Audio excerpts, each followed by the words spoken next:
사무엘 하를 읽고 있습니다. 사무엘상, 사무엘하 이렇게 연결되는데 사무엘상은 지난 봄에 우리가 읽었었고요.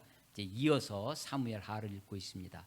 지금 이 시대가 마치 어느 시대랑 비슷하냐면 우리나라 역사로 하면 통일 신라 이후에 신라가 이제 점점점 나라가 어려워집니다. 그래서 나라가 쪼개지기 시작하죠. 그래서 후삼국 시대라고 있습니다. 후백제, 고려, 그다음에 신라, 서로 후삼국을 하다가 고려가 통일을 하죠. 그래서 이 후삼국 시대처럼 사울 왕이 이스라엘 전체의 통일 왕국의 초대 왕이 됐었습니다. 이스라엘 백성들이 우리들에게도 이방 나라들처럼 왕을 세워 주십시오라고. 그래서 그때 왕을 세운 사람이 킹메이커가 사무엘입니다. 사무엘에 의해서 첫 번째 왕으로 기름 부음 받은 사람이 사울이었습니다. 그런데 사울이 처음에는 하나님 보시기에 참 하나님의 마음에 든 사람이었지만 점점점 교만해지고 하나님께 불순종해져서 주제넘게 선을 넘는 거죠. 그래서 자기가 하지 못할 일, 제사장들만 드릴 수 있었던 번제를 주제넘게 선을 넘어서 그만 제사를 드리고 맙니다. 번제를 드리죠. 그래서 하나님이 그때 사무엘을 통해서 이는 망령된 일이라고 그렇게 책망했던 적이 있습니다. 그리고 나서 조금 더 가서는 아말렉과의 전쟁에서 하나님이 아말렉을 다 진멸하라, 다 죽이라는 진멸하라고 했는데 이번에는 미달합니다. 자기가 보기에 좋은 것은 살려두고 나쁜 것은 죽이고, 그러니까 자기가 결정을 하는 거죠. 하나님께 온전하게 순종하지 않습니다. 그래서 첫 번째는 선을 넘고 이번에는 선에 미달하고 하나님이 그를 버리십니다. 그리고 새로운 왕을 기름 부었어요. 그게 누구였냐면 다윗이었습니다. 목동 양치기 하는 다윗을 사무엘상 16장에 보면 베들레헴에 가서 그 이새라고 하는 집에 가서 제사를 드리겠다. 아들을 데리고 와라. 첫 번째 아들 보니까 너무나 멋있는 거예요. 사무엘이 기름 부으려고 했더니 하나님이 아니다. 이 사람이 아니다. 사람은 외모를 보거니와 나는 중심을 보느니라. 첫째 아들, 둘째 아들 7가지 다 봤는데도 하나님이 예스를 안 하시는 거예요. 더 아들이 없느냐 그랬더니 지금 들판에서 양치기 하는 막내 아들이 있습니다. 빨리 데려와라. 그가 오기 전까지는 내가 음식을 먹지 않고 제사를 다 드리지 않겠다고. 다윗을 데리고 오니까 하나님이 예스를 하시죠. 그래서 사무엘이 다윗에게 기름을 부어서 그때 아무도 모르게 비밀리에 사실은 사무엘에게 의해서 기름 부음을 받습니다. 다윗이. 그리고 나서 조금 후에 다윗이 골리앗, 블레셋이 쳐들어오는데 그때 골리앗을 무찌르는, 그러고 나서 이 다윗의 인기가 하늘을 찌릅니다. 어떻게 다윗의 인기가 대중적인 인기가 올라갔냐면 사울이 죽인 자는 천천히고 다윗이 죽은 자는 만만이라고 그렇게 노래를 부르는 거예요. 사람들이 그 소리를 사울 왕이 듣습니다. 마음속에 시기심이 일어서 자기 국가의 지금 나라의 위기에서 건진 영웅이죠. 이 다윗을 죽이려고, 오히려 다윗을 죽이려고 합니다. 그래서 다윗이 그때부터 망명의 길을 갑니다. 도망자의 신세가 되는데 다윗이 사울 왕을 죽일 기회가 2번이나 있었습니다. 그런데 다윗이 사울의 그 굴 속에서 옷자락을 자르기도 하고, 그리고 사울이 잠들어 있는 사이에 물병과 칼을 훔쳐오기도 하면서 다윗이 사울을 죽이지 않습니다. 그때 죽이지 않았던 이유 중에 하나가 하나님의 기름 부으신 자를 내가 해칠 수 없다라는 거였어요. 그리고 자기만 그렇게 안 할 뿐만 아니라 자기와 함께 하고 있는 다윗의 부하들이 있었습니다. 그 다윗의 부하들에게도 아주 신신당부하는 거죠. 너희들도 기름 부은 왕을, 하나님이 기름 부으신 자를 해치면 안 된다라고 부하들에게까지 당부하는 그런 다윗이었습니다. 다윗이 결국은 그렇게 망명길을 가다가 사무엘, 이 책의 지금 이름이 책 제목이 사무엘이죠. 사무엘상 사무엘합니다. 근데 사무엘 선지자는 사실은 사무엘상 25장에 죽었어요. 이미 죽었습니다. 그리고 우리 사무엘하는 대부분이 다윗 이야기예요. 사무엘상은 초반에는 사무엘이 태어나는 이야기, 한나와 사무엘, 엘리 제사장 이야기가 조금 나오지만 나오고 중간부터 다윗 이야기가 나옵니다. 사실은 어떻게 보면 다윗이 주인공이에요. 사무엘 상하의 주인공은. 사무엘 하는 특히 다윗 이야기입니다. 그런데 다윗서 이렇게 이름이 안 붙어 있고 책의 제목이 사무엘서입니다. 그래서 둘로 나눠서 사무엘상, 사무엘하로. 왜 다윗이라고 이름을, 이스라엘 백성들이 마태복음 1장 1절에 아브라함과 다윗의 자손 예수 그리스도의 세계라라고 말할 정도로 아브라함 그리고 다윗, 이게 그래서 유대인들의 상징이 다윗의 별 이런 거죠. 그런데도 이 책의 이름이 다윗서가 아니라 사무엘이라고 이름을 붙여놓은 데는 나름대로의 이유가 있을 것이다 라고 생각됩니다. 사무엘은 이미 죽었어요. 사무엘이 정신적인 지도자입니다. 정신적인 멘토죠. 그러니까 사무엘이 죽자마자 다윗이 도망치다가 이스라엘 땅에서 도망쳤는데 이제는 블레셋 땅으로 갑니다.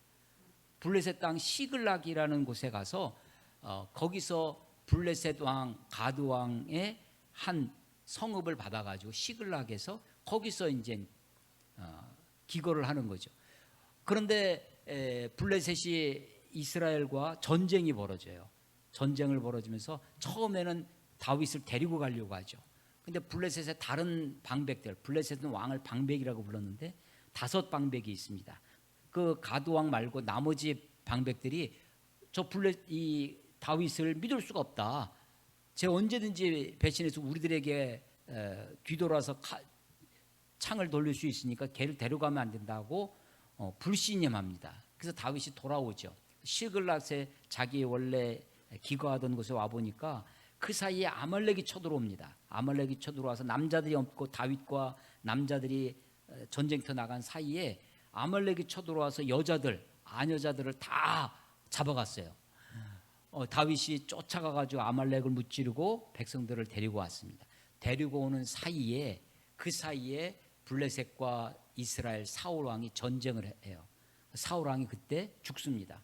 블레셋 사람들이 죽은 이 사울 왕과 사울의 아들들이 여러 명인데 그 중에 제일 용맹한 아들, 유명한 아들이 요나단이었습니다. 다윗의 절친. 이 사울 왕과 요나단을 죽이고서는 그것을 벳산이라고 하는 벽에다가 죽은 사울 왕의 시신을 매달아 놨어요. 봐라. 그리고 사울 왕의 그 갑옷을 가져다가 블레셋 땅에 다 돌리는 거예요. 봐라, 우리가 저 이스라엘의 사울 왕을 죽였다고, 그 증거가 여기 있다고 하면서 그렇게 했었습니다. 근데 그 죽은 사울 왕의 시신을 길르앗 야베스 사람들이 가가지고 밤에 몰래 가가지고, 이게 고대는요 시신을 함부로 수거해서 장사를 지내도 같은 무리로 취급을 받아서 위험에 처한 적이 많아요. 그래서 길르앗 야베스 사람들이 밤에 가가지고 그 시신을, 사울 왕의 시신을 수거해서 장사를 지내줍니다. 그리고서 이제 사무엘하가 들어오는데 사무엘하 1장 1절에 어떻게 시작됐냐면 사울이 죽은 후에, 여호수아 1장 1절에 보면 모세가 죽은 후에, 이게 아주 영웅적인 사람이 죽은 다음에 새로운 역사가 시작된다고 하는 그런 표현이죠. 사울이 죽은 후에 이야기가 전개됩니다. 사울이 죽은 후에 아말렉 한 청년이 다윗에게 옵니다. 다윗에게 와가지고 내가 사울이 전쟁터에서 아주 생명의 위협을 느끼고 있을 때, 고통하고 있을 때 사울이 자기한테 나를 죽여달라고 부탁했다. 그래서 내가 죽어가는 고통 중에 있는 사울을 좀 그 고통을 줄여주기 위해서 내가 그를 죽였다. 그리고 이 왕관이 여기 있다. 이 사울 왕의 팔찌죠. 팔고리가 여기 있다 하면서 다윗에게 갖고 옵니다. 그러니까 다윗의 원수였던 사울을 자기가 죽이면 이 사람이 다윗으로부터 보상을 받을 줄 알고 그렇게 했던 거예요. 근데 사실은 이건 거짓말이었습니다.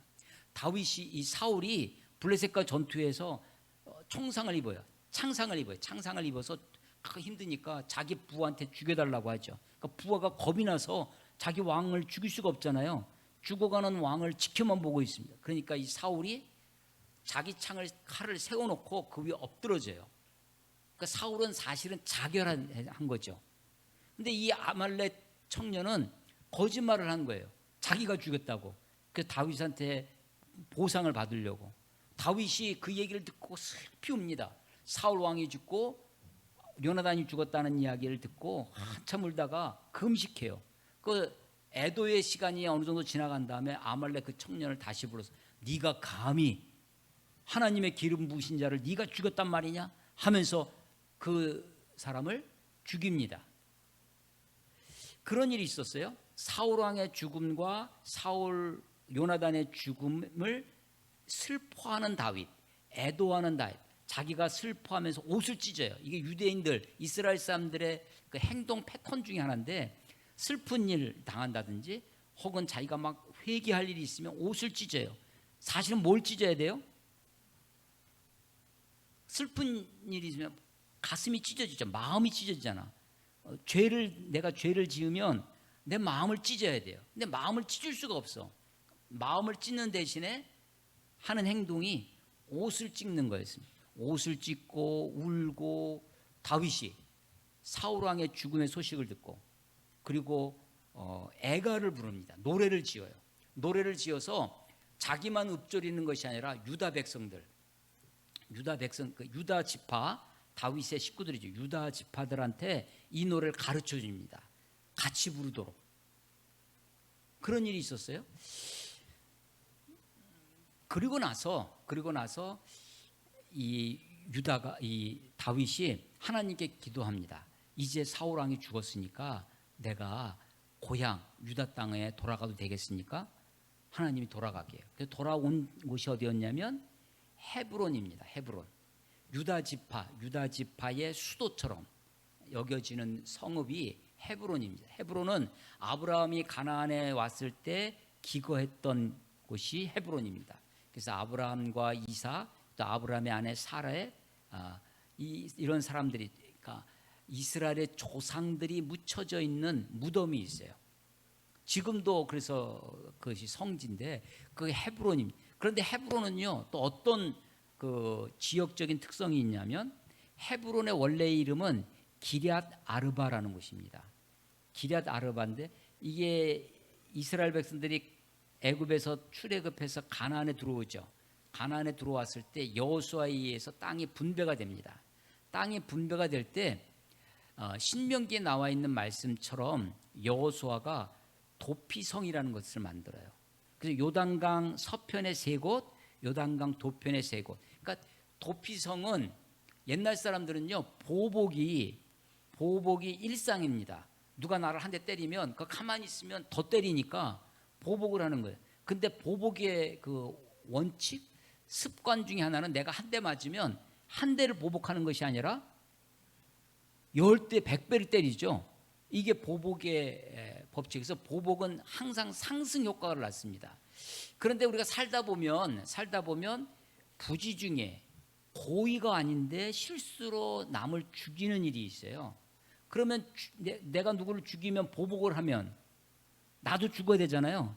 근데 실수로 죽일 때 고의가 아니라 미필적 고의에 의한, 그래서 이렇게 사람을 죽였을 때는 도피성에 갑니다.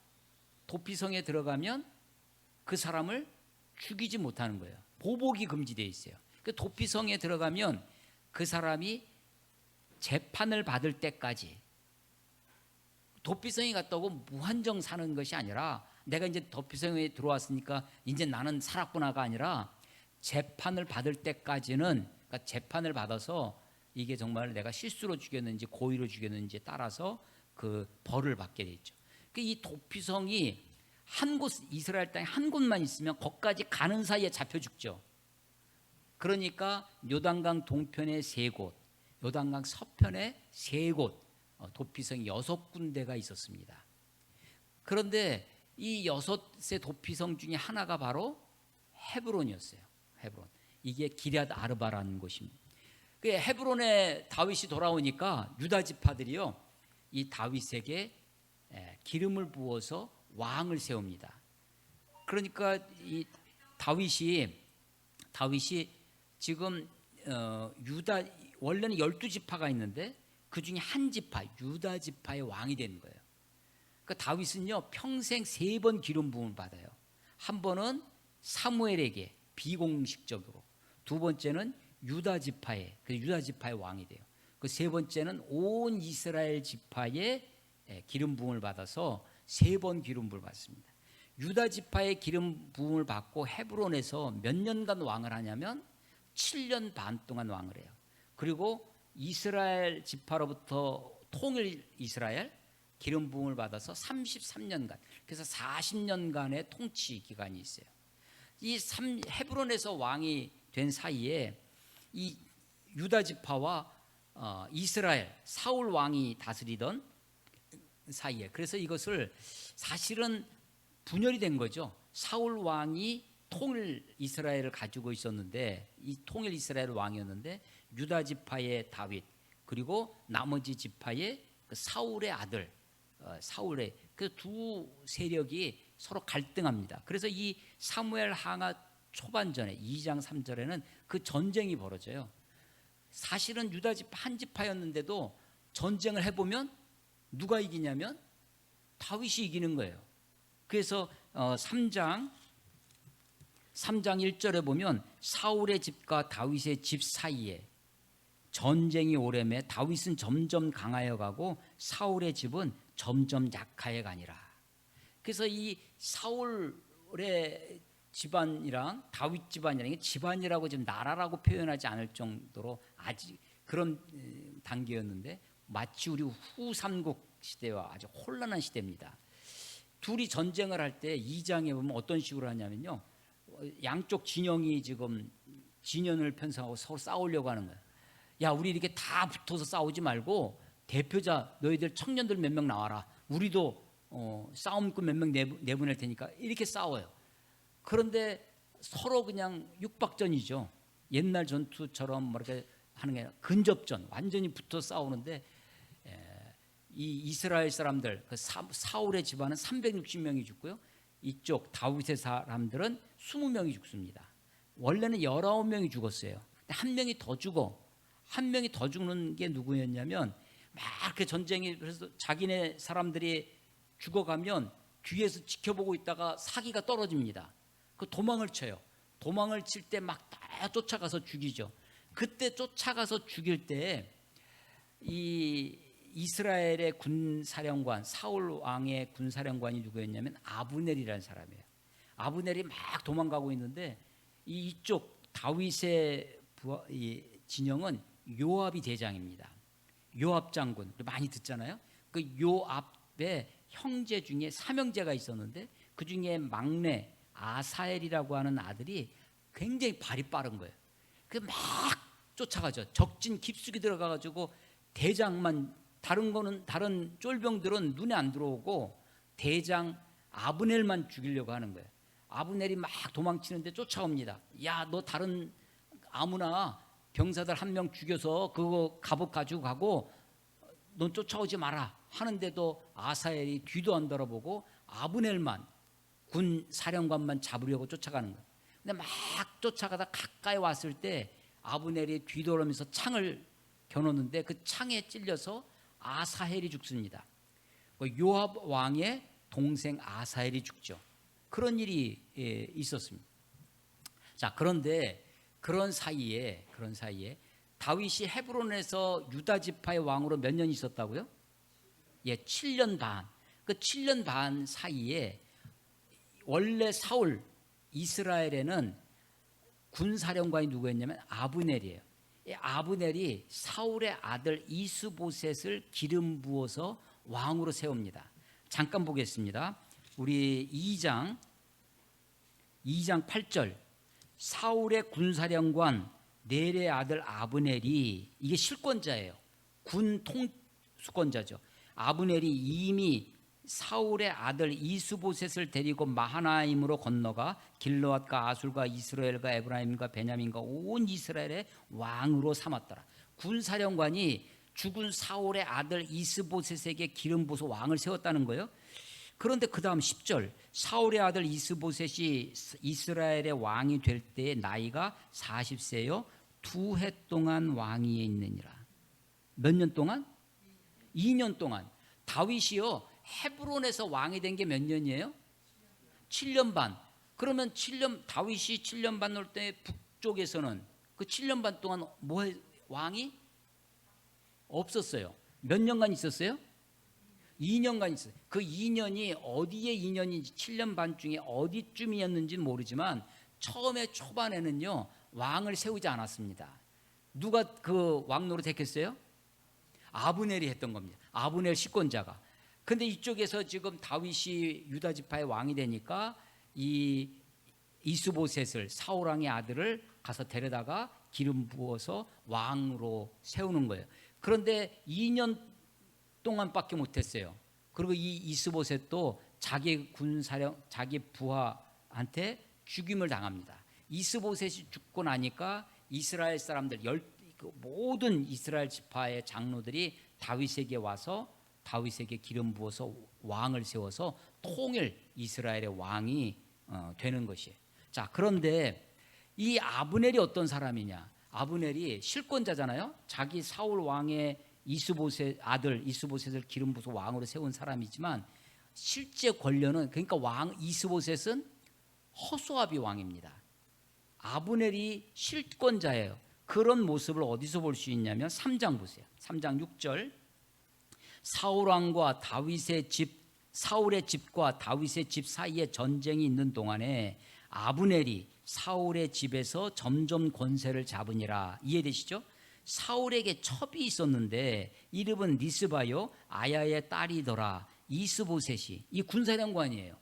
이스보셋이 아브넬에게 이르되 내가 어찌하여 내 아버지의 첩과 통간하였느냐 하니 아브넬이 이스보셋의 말을 매우 분하게 여겨 이르되 내가 유다의 개 머리냐. 이게 무슨 얘기냐면요, 이 지금 실권자 아브넬이 죽은 사울 왕의 사울 왕의 아내를 겁탈을 한 겁니다. 통간을 했다고 하는데, 근데 그것을 허수아비 왕이지만 아들 이스보셋이 보고 그걸 이야기를 한 거예요. 네가 어떻게 사울 왕, 우리 아버지 사울 왕의 이 첩과 통간하느냐라고 그것을 지적을 했더니 뭐 한 놈이 뭐 한다고 이 아브넬이 거기서 오히려 화를 내는 거예요. 네가 지금 나를 우습게 여겨서, 그러면서 하는 얘기가 뭐예요? 개머리냐, 유다의 개머리. 이게 지금 좋게 번역해서 개머리입니다. 우리는 개 뭐라고 그러겠어요? 예, 그래서 실제로 공동 번역을 보면 개 대가리라고 번역이 되어 있어요. 그러니까 요즘 이 땡땡 저 땡땡 하는 것처럼 지금 왕에게 대해서 지금 아브넬 군사령관이 그렇게 얘기를 하는 거예요. 그러고 나서도 분이 식지 않았습니다. 그래서 이참에 다윗이 점점 세력을 얻어가니까 다윗한테 비밀로 사람을 보내요. 그래서 내가 이 나라를 당신에게 바치겠다. 당신이 이 온 이스라엘의 왕이 되어달라. 다윗이 마침 뭐가 있냐면 신라가 1000년 동안 내려오는데 마지막 후삼국 시대에 신라의 경순왕이 고려 왕건에게 나라를 바치죠. 그래서 경주만 다스리는 그런 귀족으로 내려와요. 그러면서 신라가 막 없어지는 겁니다. 그러니까 사실은 고려와 신라의 사이에는 전쟁이 없고 피를 흘리지 않고 신라를 병합하게 되는 겁니다. 그런데 지금 이스라엘은 사울 왕의 아들 이스보셋의 왕이 버젓이 있어요. 근데 왕 밑에 실권자였던 아브넬이 다윗에게 사람을 보낸 거예요. 그 다윗이 믿지 못하죠. 그러니까 너가 직접 와서 얘기하라. 근데 직접 올 수가 없잖아요. 지금 대치하고 있는데. 그러니까 어떻게 하냐면 다윗이 하나의 미끼를 줘요. 그게 내 원래 그 미갈, 사울 왕의 딸 미갈이 원래 내 아내였는데 지금 그쪽에 그 미가를 데리고 와라. 그래서 그 미가를 데리고 오는 척하면서 아브넬이 내려옵니다. 근데 아브넬이 내려올 때 그냥 내려온 것이 아니고요. 3장 19절 보시면 아브넬이 또 블레셋 베냐민 사람의 귀에 말하고, 베냐민 사람들의 귀에 말했다는 게 뭐겠어요? 귀에 말하는, 귓속 말한 거예요. 은밀하게 야, 내가 이번에 다윗에게 가면 이러이러하게 말하겠다고 은밀하게 말하는 거예요. 베냐민 사람이 누구냐면 사울 지파가 베냐민 지파예요. 그러니까 지금 이스보셋만 모르지 지금 다른 사람들은 다 지금 마음이 떠난 거예요. 다윗이 우리의 왕이 되어줬으면 좋겠는데 그 나라가 버젓이 있으니까 어떻게 할 수 없는 거예요. 그런데 실권자인 아브넬이 그 일을 하러 가는 겁니다.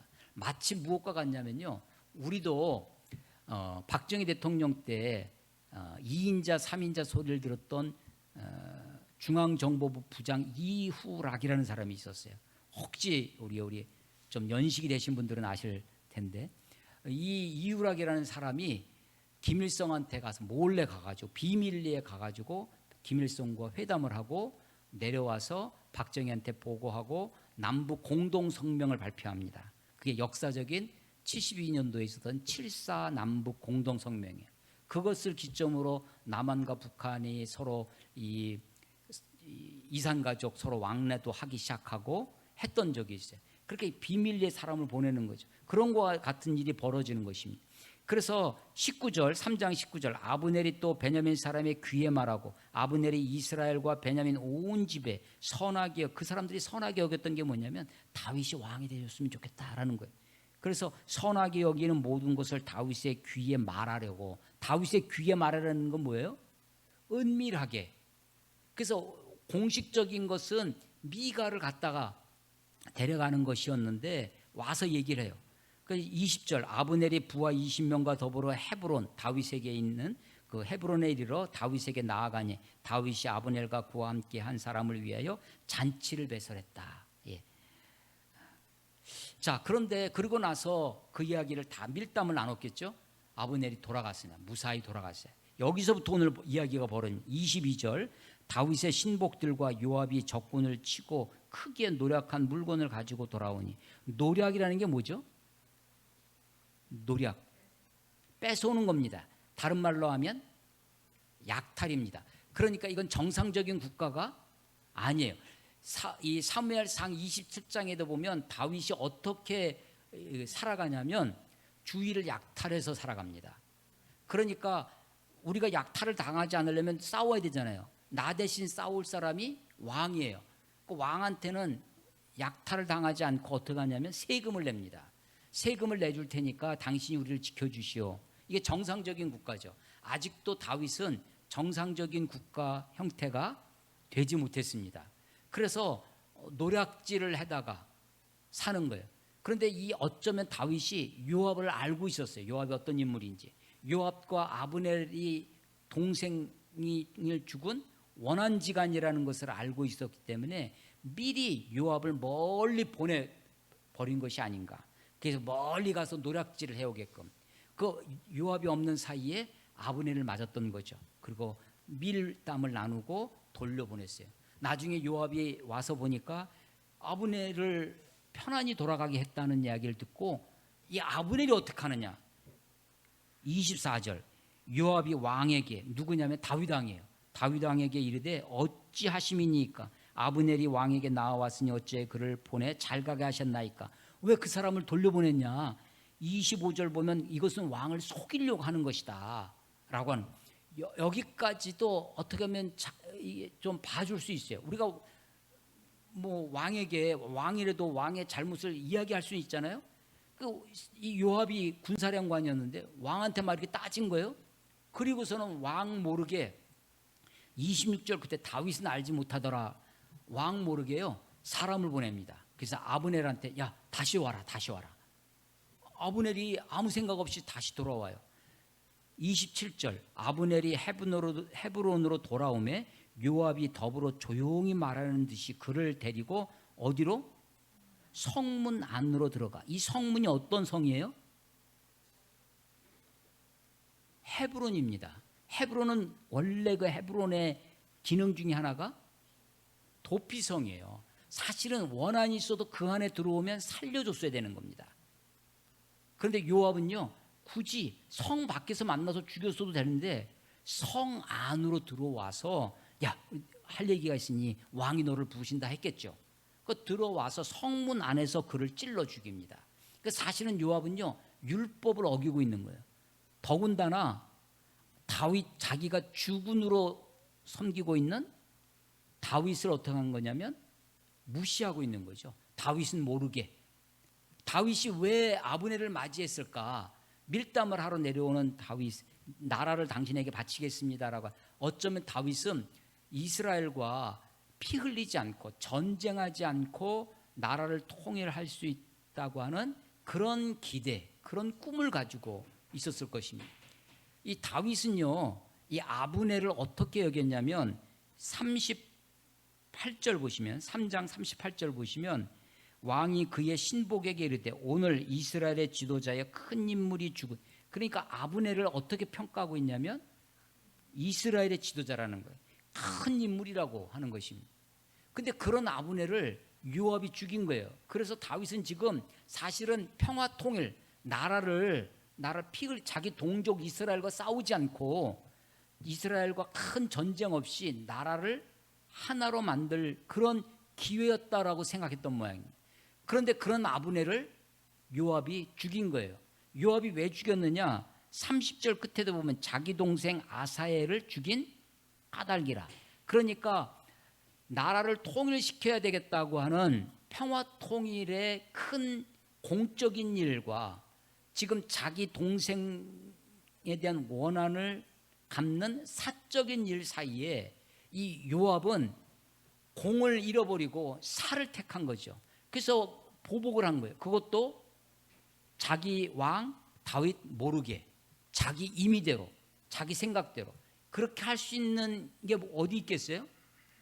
왕 모르게 이런 일을 저지를 수 있었던 것은 요압의 마음이 다윗을 무시할 수 있을 정도로 힘이 있었던 겁니다. 실제로 요압이요, 군사 영관이에요.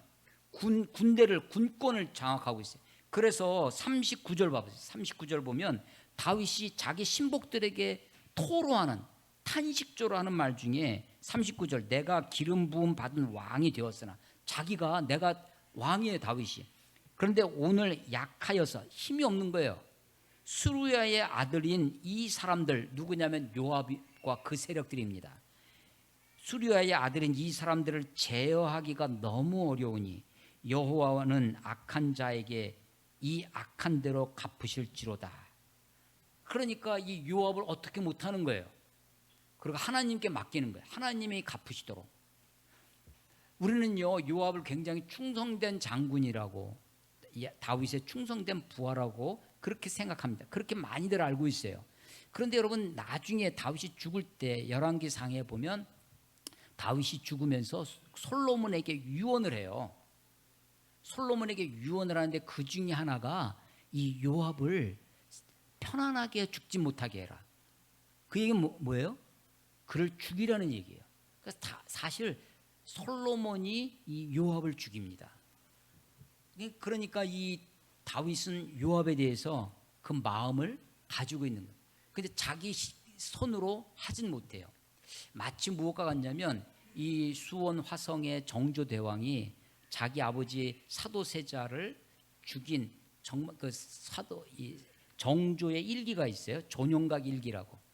그 일기에 보면 정말 씹어 죽여도 현찮은 게 누구였냐면 구손복이라는 사람입니다. 아버지 사도세자를 두지에 가둬놓고 그 두지를 지키던 군인이에요.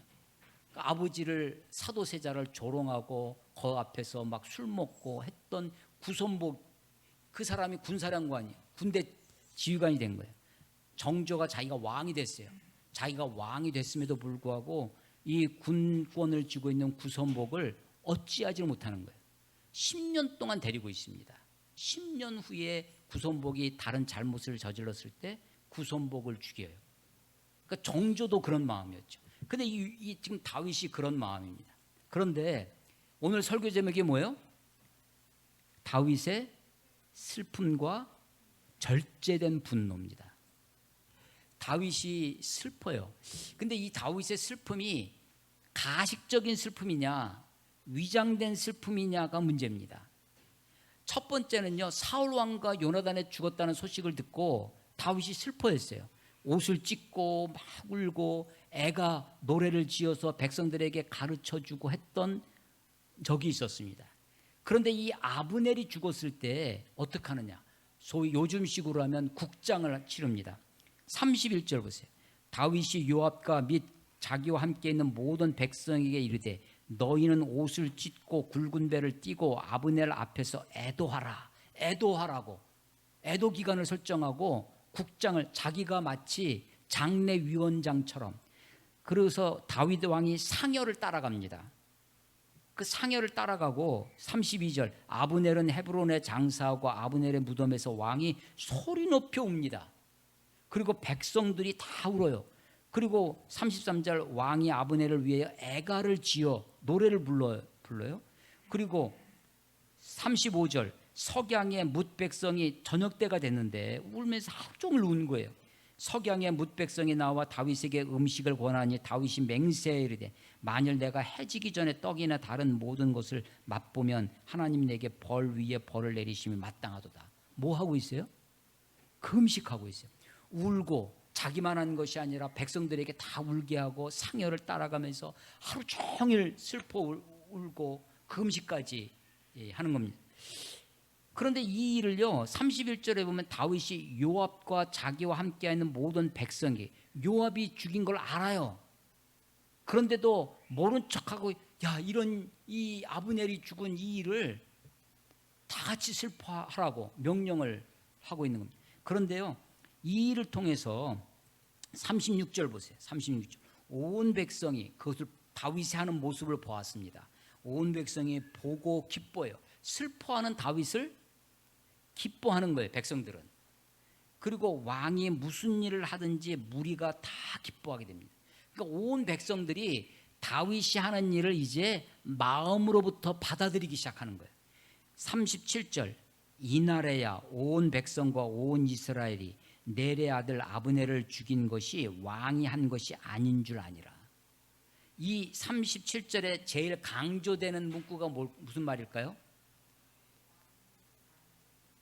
저는요 이 중에 제일 강조된 단어가 이날에야라는 겁니다. 이날에야 비로소, 아니 그 전에는요 반신반의했어요. 사울 왕의 죽음을 슬퍼하는 다윗. 여러분 가만히 생각해 보세요.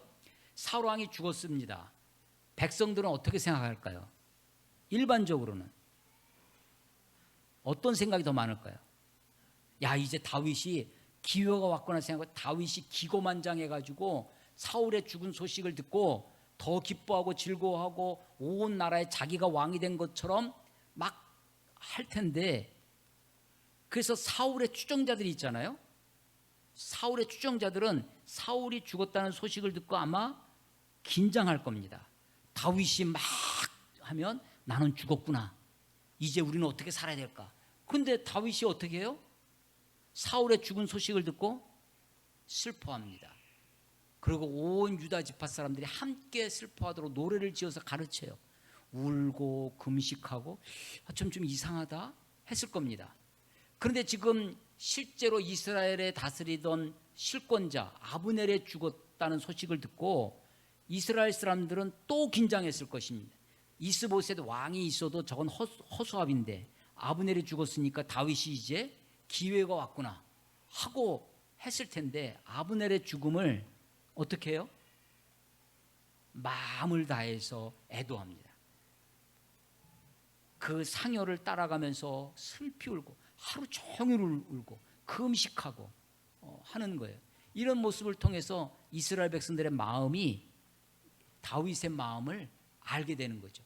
그래서요 사실은 그 이후에 이 아브넬이 죽은 다음에 이스라엘 그 사울 왕 쪽에 내분이 일어납니다. 다른 아브넬의 밑에 있던 장수가 이스보셋을 죽이죠. 그리고 나라를 갖다가 바치고 이스라엘의 왕으로 기름 붓는. 그러니까 사실은 정치적인 법률적인 통일이 있기 전에 통합이 있었습니다. 온 이스라엘, 그래서 36절 37절이 굉장히 전환기가 되는 거예요. 온 이스라엘 사람들, 온 백성이 보고 기뻐하여 왕이 무슨 일을 하든지 무리가 다 기뻐합니다. 이날에야 온 백성과 온 이스라엘이 네리 아들 아브넬을 죽인 것이 왕이 한 것이 아닌 줄을 알게 됐어요. 그래서 이스라엘 백성들의 마음이 통합됩니다. 통일보다 통합이 먼저예요. 저는요, 정치가 해야 될 일 중에 하나가 통합이라고 생각해요. 여러 이해관계가 다른 백성들이 있잖아요. 국민들 마음이 다 다르잖아요. 근데 이것을 하나로 마음을 모아가는 것이 정치가 해야 될 일이라고 생각됩니다.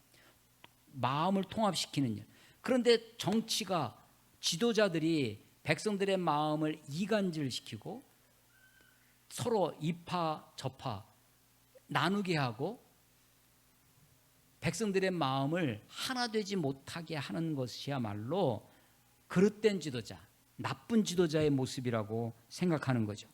다윗은 이스라엘의 온 이스라엘 통일 왕국의 왕으로 기름 부음 받기 전에 백성들의 마음을 하나 되게 했다는 것입니다.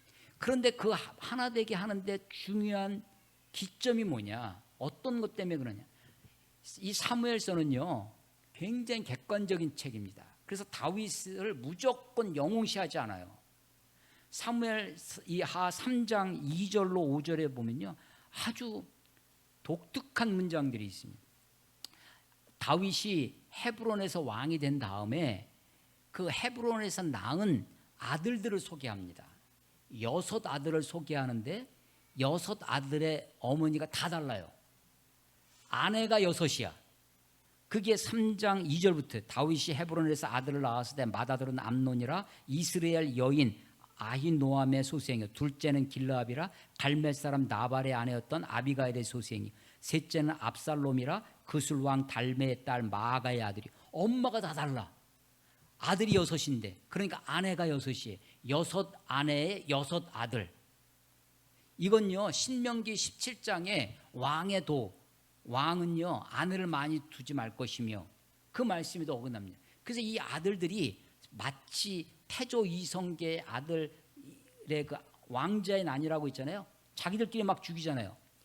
암논이 자기 배다른 누이를 겁탈합니다. 그걸 보고 압살롬이 암논 첫째 아들, 셋째 아들 압살롬이 첫째 아들 암논을 죽여요.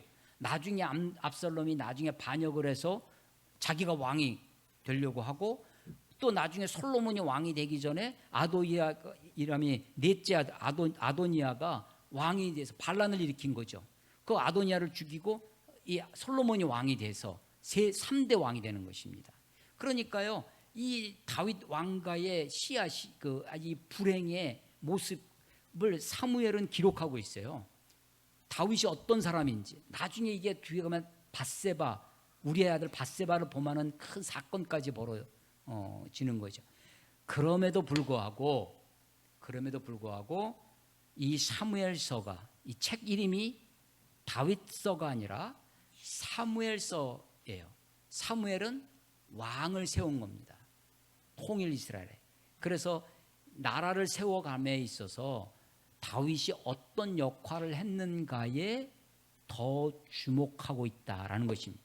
자, 나라를 통일을 만들기 이전에 백성들의 마음을 통합하는 것이 훨씬 중요하다. 그 일을 하는데 다윗의 역할이 뭐였느냐? 오늘 설교 제목입니다. 다윗이 슬픔을, 이게 위장된 슬픔이 아니었습니다. 이게 기만적인 것이 아니었어요. 사울왕의 죽음을 슬퍼하는 다윗, 아브넬의 죽음을 슬퍼하는 다윗의 모습, 그리고 자기의 분노가 있었어요. 요압, 결사항전하고 요압을 죽일 수도 있었겠죠. 어떻게든지. 그런데 나라를 통일시키고 나라를 하나 되게 하기 위해서 다윗이요, 자기 마음속에 요압에 대한 분노가 있습니다. 그런데도 그것을 절제해요. 요압을 활용하는 거죠. 요압의 군사력, 요압의 군사적인 능력을 그것을 나라를 만들어가는데 충분히 활용합니다. 그래서 다윗이 이스라엘 백성들의 성군으로 추앙을 받고 이 이야기가 전개되어지는 것입니다.